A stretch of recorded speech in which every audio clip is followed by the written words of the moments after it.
እግዚአብሔር ልጆች ምዕመናን እንደምሰነበታችሁ፣ እንደምን አደራችሁ፣ እንደምን አረፈዳችሁ።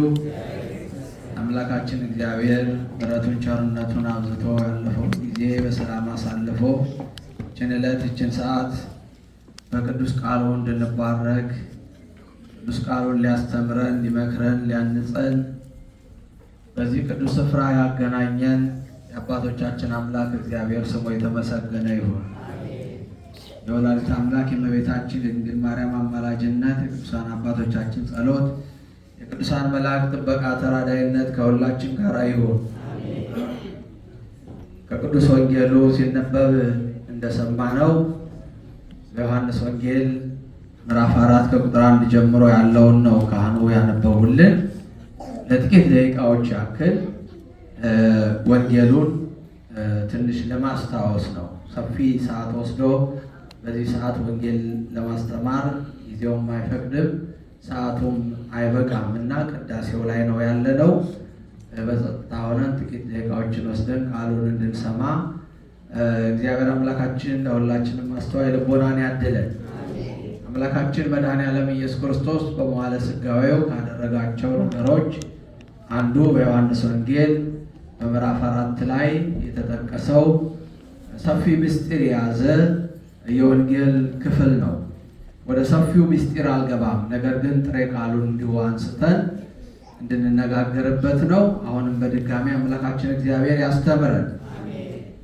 አምላካችን መድኃኔዓለም ኢየሱስ ክርስቶስ በዚያ ያልፍ ዘንድ ግድ ሆነበት ይላል ሲጀምር። ሊያልፍ ግድ የሆነበት ምክንያቱ ምን እንደሆነ ደግሞ ወደ ውስጥ ዘርዘር ብሎ በተግባር የታየውን ጽፎልናል። እንግዲህ እግዚአብሔር አምላክ ግድ የሚያሰኘው ወይም የሚያስገድደው ነገር ምን እንደሆነ ያየንበት ነው። በዚያ አንዲት የተጨነቀች ሴት በሕይወቷ በኑሮዋ ብዙ ደስተኛ ያልነበረች፣ ብዙ ትደክማለች፣ ብዙ ትለፋለች። ነገር ግን ድካሟ ከንቱ የሆነ ይልቁንም ደግሞ ብዙ ለፍታ ብዙ ደክማ ኑሮዋን ለማቃናት ከሰው እኩል ለመሆን እንደ ሰው ለመቆጠር የምትደክመውን ድካም ሰዎች አንደርስታንድ ያላደረጓት አንዲት ሴት ነበረች። በሰዎች ዘንድ የተገፋች የተናቀች፣ ይልቁንም ደግሞ በመጥፎ ንግግርና በሐሜት በሰዎች ክፉ ሐሳብ የተጎዳች ሴት ነበረች። ይህች ሴት በራሷ ኃጢአቷ በደሏ ተዘርዝሮ አልተጻፈም። የበደለችውን በደል የለም። አንዳንድ ጊዜ ሰዎች እንግዲህ በሰው ሰውኛ እድል እንደሚባለው ሁሉ የተለያየ ፈተና ሊገጥማቸው ይችላል። ያንን ፈተና ለመቋቋም የተለያየ ድካም ጥረት ሊያደርጉ ይችላሉ። ነገር ግን ሰዎች ያንን ጥረታቸውን ያንን ድካማቸውን ሳይሆን የሚያዩላቸው ሰዎች ደካሞች ስለሆኑ ስጋዊ ዓይን ስለሆነ ያላቸው ስጋዊውን ነገር ስለሆነ የሚመለከቱት ምን ይሏቸዋል? እቺ ድለቢስ ይሏቸዋል። ወይም ደግሞ ኃጢአት ቢኖርባት ነው እንጂ ወይም ደግሞ ክፉ ስራ ቢኖርባት ነው ብሎ ነው የሚፈርዱት። ሰው ፈራጅ ስለሆነ ማለት ነው። እግዚአብሔር ግን ፈራጅ ስላልሆነ የማንኛውንም ነገር በውስጣችን ያለውን ደካማውንም ጠንካራውንም ነገር ስለሚያውቅ እግዚአብሔር በጭንቃችን በችግራችን ሁልጊዜ ከኛ ጋር ይሆናል ማለት ነው። ታዲያ ይህቺ ሴት ብዙ ዘመን ባል አግብታ ለመኖር እንደሌላው ማንም ሰው እንደሚመኘው ልጅ ወልዳ ልጅ አሳድጋ ባለትዳር ተብላ የቤት እመቤት ተብላ ለመኖር ትፈልግ ነበረ። ነገር ግን ታገባለች። ባሎቿ ልክ እሷ ጋር እንደገቡ ከጫጉላ ቤት እንኳን ሳይወጡ በሞት ከእሷ ይለዩ ነበር። 5 ባሎች በተደጋጋሚ ተስፋ ባለመቁረጥ እግዚአብሔርን ተስፋ አድርጋ ከ5 ጊዜ በላይ ባሎችን አግብታ ነበር። እኛስ ምንድነው አሁን ከዚች እህት የምንማረው ከዚች እናት የምንማረው ጽናት፣ ጥንካሬ፣ አልሸነፍም ባይነት። ይሄ ሁሉ መከራ እየገጠማት ነገር ግን እሷ አትሸነፍም ነበር። ዛሬ ባሌ ሞቶብኛል ብላ፣ ለሁለተኛ ጊዜም ያገባሁት ሞተ ብላ፣ ለሶስተኛም አግብቼ እኔ ምን ዋጋ አለኝ ብላ አልተወችም። እስከ ስንት ጊዜ ባልና ገባች? 5 ጊዜ ባል አግብታ ነበር። ሌላ 6ኛ ባል አግብታ በቤቷ ደብቃ ሸሽጋ ታኖረው ነበር። አዎ በዚህ ጊዜ ይሄ ሁሉ ጭንቀት እያለባት የሰው ሁሉ መከራ፣ ሐሜት፣ ሽሙጥ፣ ሰው በዓይኑ እየወጋት ያስጨነቃት ውሃ ልትቀዳ እንኳ የምትሄደው ሰው በማይወጣበት ሰዓት፣ አስጨናቂ በሆነበት ሰዓት፣ በጠራራ ፀሐይ አየሩ በማይስማማ ሰዓት ነበረ። ሰዎች ቤታቸው ይሄንን ጥላ ይሄንን ፀሐይ ላሳልፈው ብለው ቤታቸው በሚጠለሉበት ሰዓት እርሷ ግን ሰውን ፈርታ፣ የሰው ዓይን ፈርታ፣ ሰው አስጨንቋት፣ ልክ ሰው ከአውሬ እንደሚሸሸግ ማለት ነው። ሌሊት ማንወጣው አውሬ ጉዳት ያደርስብኛል ብለን የሆነ ወንበዴ ችግር ያደርስብኛል ብለን ነው አይደል በጨለማ ማንወጣው። ልክ እንደዛ ሰውን ፈርታ በመልካሙ ሰዓት አትወጣም ነበር እና ክፉን ሰዓት፣ ለሰው የማይመቸውን ሰዓት መርጣ ትወጣ ነበረ። የዚህን ጊዜ ነው መድኃኔዓለም ኢየሱስ ክርስቶስ በዚያ ያልፍ ዘንድ ምን ሆነበት? ግድ ሆነበት። እርሷ ጋር ይሄድ ዘንድ፣ ይሄንን ታሪክ ይሰራ ዘንድ፣ ታሪኳን ይለውጥ ዘንድ፣ ሕይወቷን ይቀይር ዘንድ፣ ጭንቀቷን ይገላግላት ዘንድ ማንም ሰው ከጎኗ የሚቆም እንደሌለ አውቆ፣ ሁሉ እንደተባበሩባት አውቆ፣ ሁሉ እንደፈረደባት አውቆ በዚያ ያልፍ ዘንድ ግድ ሆነበት። ግድ ስለሆነበት ነው በዛ መንገድ ያለው። አዎ ረጅም መንገድ ተጉዞ እርሷ በምትመጣበት ሰዓት አስቀድሞ እርሱ ያውቃልና ቀድሞ ከምንጩ ዳር ተቀምጦ ጠበቃት ማለት። በዚያ የያዕቆብ ጉድጓድ ነበረ ተብሎ ተጽፏል። ደቀ መዛሙርቱ ምግብ ሊገዙ ወደ ከተማ ሄደው ነበር። እርሱ ግን በዚያ በጠራራ ፀሐይ ሰው በማይኖርበት በመከራው ሰዓት ተቀምጦ ጠበቃት። ተደነቀች። እንዴት ሰው ሊኖር ቻለ በዚህ ሰዓት? ሰው በማይኖርበት ሰዓት ብዬ መጥቼ እያለች እየተርበተበተች ውሃዋን ልትቀዳ ራሷን እየደበቀች ቀረብ አለች። በዚህ ጊዜ እሱ አዎ ልጄ ሆይ እባክሽን ውሃ አጠጭኝ አላት። አለባበሱን አይታለች። በሰው ዘንድ የተናቀች እንደሆነች ታውቃለች። ይልቁንም ደግሞ አይሁድ ከሳምራውያን ጋር አይተባበሩም፣ አይነጋገሩም ነበር። አንዱ የያዕቆብ ልጆች በተለያየ ምክንያት፣ ታሪኩ ሰፊ ነው፣ ወደዛ ከገባው ጊዜያችን ስለማይበቃን እንጂ ተለያይተው የአንዱ የያዕቆብ ልጆች 2 ቦታ ተከፍለው ሳምራውያንና አይሁድ ተብለው ይኖሩ ስለነበረ ልክ ዛሬ እኛ ኢትዮጵያውያን ኤርትራውያን እንደምንባባለው ማለት ነው። አሁን ሀገራችን አንተ ኦሮሞን፣ አንተ አማራን፣ አንተ ትግሬን ተብለን እንደምንገፋፋው ማለት ነው፣ እንደማንተባበረው ማለት ነው። የትግሬ ቤተክርስቲያን፣ የአማራ ቤተክርስቲያን፣ የኦሮሞ እንባባል። ይሄ እኮ ፀሐይ የሞቀው ሀገር ያወቀው ነው አይደል?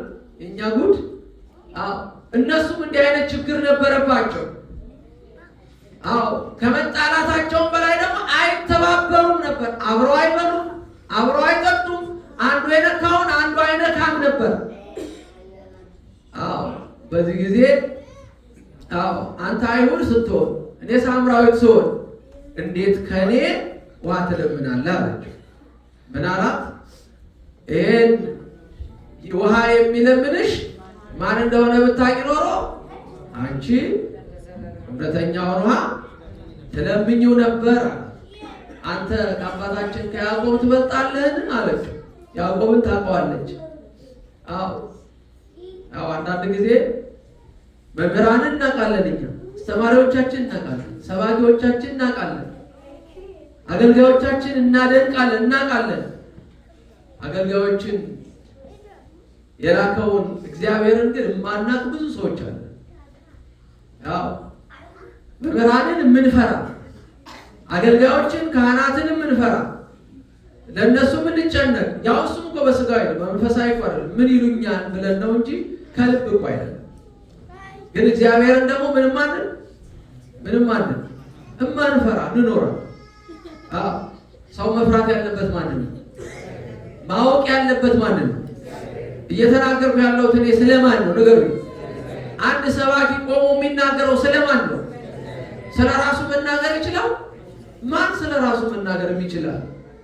ማንም። የትኛውም ሐዋርያ ስለ ራሱ የሚናገር አይተናል።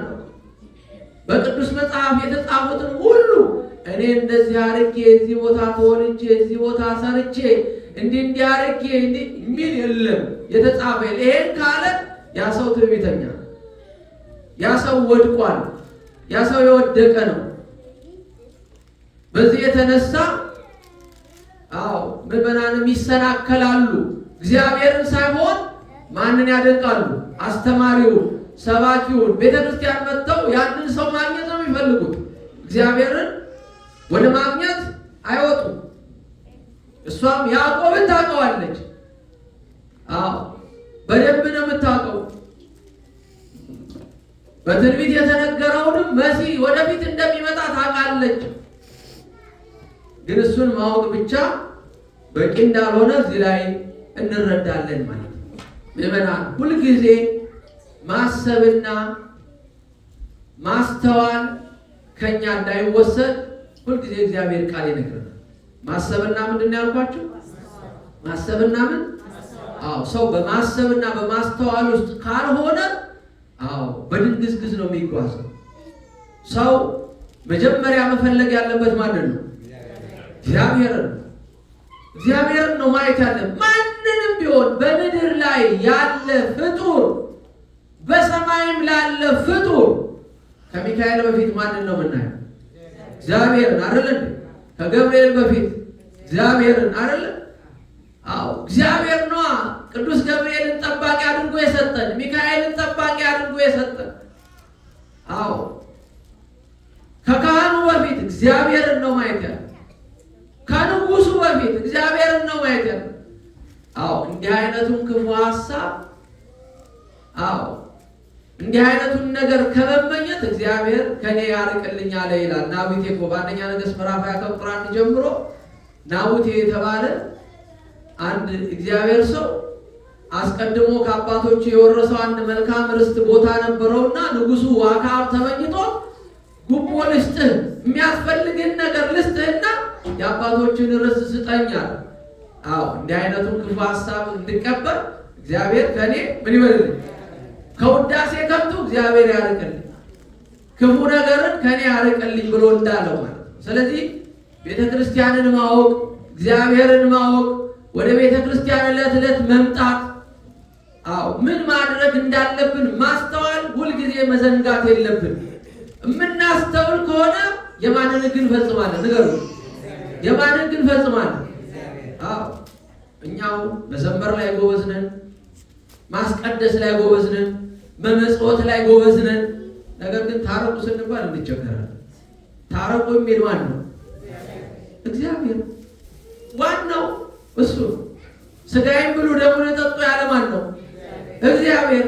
አሁን እኛ አስቀድሱ ስንባል አንደኞች ነው። ቁረቡ ስንባል ግን ምን አንልም? አንቆርብ። አስቀዳሽ የሚባል አለ። አሁን በቤተ ክርስቲያናችን አዲስ የመጣ ስም አስቀዳሽ። ምን ማለት ነው? አስቀዳሽ ማለት አስቀዳሽ የሚባል ነገር አለ በመጽሐፍ ላይ የተጻፈ። በማስቀደስ የሚገኝ ነገር አለ። ሰው የሚያስቀድሰው ለምንድን ነው? ንገሩ። ለምንድን ነው? ለመቁረብ አይደል? ሰው ስራ የሚሰራው ምን ለማድረግ ነው? ለምንድን ነው ሌት ተቀን ሰው የሚለፋው? ለምንድን ነው? ምን ለማግኘት ነው? ምን ለማግኘት ነው? ደግሞ ሳላሪ ዶላር ለማግኘት አለ የምንለፋው። ቀልባችንን አንተ ደግሞ ምን ብለን ግን ወር ላይ ደሞዝ የማንቀበል ቢሆን እንሰራለን? ንገሩኝ። ሰው ስራ መስራት ይወዳል፣ ደሞዝ አይፈልግም እንደማለት እኮ ነው። ማስቀደስ ይወዳል፣ ግን ሰው መቁረብ አይፈልግም። ደሞዝ እኮ መድከማችን፣ ቆመን ማስቀደሳችን እኮ ምን ለመቀበል ነው? ስጋውንና ደሙን ለመቀበል። እግዚአብሔርን ስንሰማ ማስተዋል ማሰብ ሲጀመር ይሄንን ነው እናስተላልፈው እንዴ። ደግሞ አንዳንድ ሰው ደሞዙን እኮ ካልኩሌት ያደርጋታል። አዎ ትርፍ ሰዓቷን እንኳን የሚሰራት ነው ኦቨርታይሟን እንኳን ምን ይላል ያስባታል። እኛ ጋር ግን ማለት ቆሞ አስቀድሶ ዘምሮ ይሄንን ሁሉ አድርጎ ሳይቆርብ የሚሄድ ሰው አለ። ስለዚህ እግዚአብሔርን ምን አለ ማለት ነው? አለማወቅ ነው። እግዚአብሔርን አለመረዳት ነው። ከእግዚአብሔር ጋር አለመገናኘት ነው። ከአስተማሪ ጋር ተገናኝቶ ከሰባኪ ጋር ተገናኝቶ ከእግዚአብሔር ጋር አለመገናኘት ማለት ይሄ ነው። ያዕቆብን ታውቀዋለች፣ ክርስቶስን ግን ማወቅ አልቻለችም ነበር። እቺ ሴት በመከራ በስቃይ በጭንቅ ውስጥ እንደነበረች ነግሬያቸዋለሁ። በዚህ ጊዜ ውሃ ጠጭኝ አላት። ከየት አምጥተህ ነው ውሃ የምትሰጠኝ? ምንድን ያለችው? ከየት አምጥተህ?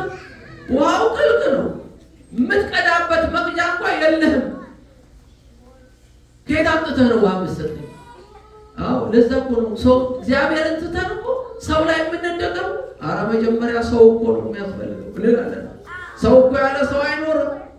ለዛ እኮ ነው ቲፎዞ በቲፎዞ እየሆነ እርስ በርሳችን እየተደጋገፍን እግዚአብሔር ላይ መደገፍ ትተን በመከራው ሰዓት ግን ብቻችንን እንቆማለን።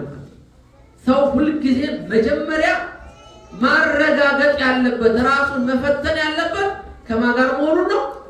ከማን ጋር መሆኑን? ከእግዚአብሔር ጋር መሆኑን ማረጋገጥ አለበት። ክርስቲያን በተለይ ከእግዚአብሔር ጋር ለመሆናችን ለተቀን ማሰብ አለበት፣ ማስተዋል አለበት። ከማን ጋር ነው ያለው? እነገሌ ዛሬ ሊኖሩ ይችላሉ፣ ነገ ላይኖሩ ይችላሉ። ኤሊ ያለችውን አልሰማችሁ? አራንቺ እንደው ፍጥረት በሙሉ ጠላሽ እኮ አንቺ ቀርፋፋ እያሉ መልኳ አያምር፣ ስራዋ አያምር፣ ከሌላው ፍጥረት ጋር አትሄድ እያሉ አዎ ፍጥረት በሙሉ ያሙሻል የሚል ሐሜተኛ መጥቶ ነገራት። ካማኝ የነገረኝ የሚባል ደግሞ አንዳንድ ሰው አሁን ሰው የሚላችሁን መጥቶ እንዲህ ትባላለህ እንዲህ ትባያለሽ ይለናል አይደል? አዎ ሰው ያለንን አሳምሮ የሚነግረን ሰው አለ። በዚህ ጊዜ ምንድን ነው ያለችው? እንደው ፍጥረት በሙሉ እንዲህ አለ፣ የፈጠረኝ አምላኬስ ምን አለ ብላ ጠየቀች። አይ እሱ ምንም አላለም፣ ሌላውን ተውት፣ ሌላውን ተውት። እና ስለዚህ እግዚአብሔር ላይ መደገፍን እንዳንተው እንዲህ ደክመን ሌሊት መተን አዎ እንቅልፋችንን አተን ጉልበታችንን አተን መተን ማንን ሳናገኝ እንዳንመለስ አዎ እንዳንመለስ አደራ ጭምር ቤተክርስቲያን ሁሌ ቤተክርስቲያን የምትነግረን ይሄንን ነው። አዎ ከየት አምጥተህ ነው የምትሰጠኝ ብላ ነበረ። ነገር ግን ይሄንን አዎ ያዕቆብን አባቱን ይስሐቅን አብርሃምን ሁሉ የፈጠረ አምላክ ከፊትሽ አለ አለ። አዎ ወደፊት ሊመጣ ይችላል ብላ ተናገረች። እሱ አጠገብሽ ሆኖ የምታናግሪው እርሱ ነው። ሄደሽ ባልሽን ይዘሽ ነይ አላት። ባል የለኝም አለችው። አዎ ባል የለኝም ማለትሽ መልካም አድርገሻል። ነገር ግን ከዚህ በፊት ስንት ባሎች ነበሩሽ አላት? 5 ባሎች ነበሩሽ። አሁን ከአንቺ ጋር ያለው ባልሽ አይደለም። ቅድም እንዳልኳችሁ ፈርታ ስለነበር ማለት የልቧን እሷ ብዙ ነገር በውስጥ የደብቅ ያለው ብላ ያለችውን አውጥቶ ነገራት። በዚህ ጊዜ ግን አንተ ነቢይ እንደሆንክ አያለሁ አለችው። በዚህ ጊዜ አስተማራት፣ መከራት። ታሪኩን አንብቡት። ዮሐንስ ወንጌል ምዕራፍ 4 ከቁጥር 1 ሁልጊዜ የምትጨነቁ ሰዎች ይሄንን ወንጌል አንብቡት። እግዚአብሔር ሁልጊዜ እንደማይተዋችሁ፣ ሰው ሲተዋችሁ፣ ሰው ሲጠላችሁ፣ ሰው ሲገፋችሁ እችን ሴትዮ ሁልጊዜ አስታውሷል። እግዚአብሔር ከእናንተ ጋር እንደሚሆን ሁልጊዜ ግድ እንደሚሆንበት እግዚአብሔር ፍቅር ሁልጊዜ ስለሚያስገድደው ማለት ነው። እና ይህንን ነው በወንጌሉ ዛሬ የምንማረው። አምላካችን እግዚአብሔር ለሁላችንም የምንጸናበትን በእምነት እስከ መጨረሻው በሱ የምንጸናበትን አስተዋይ ልቦና መንፈሳዊ ጥንካሬ እንዲያድለን ፈቃዱ ይሆንልን።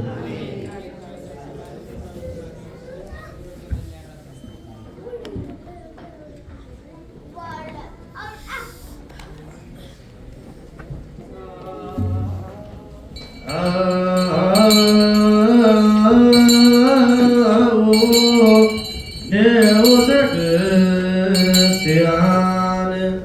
ተንሥእ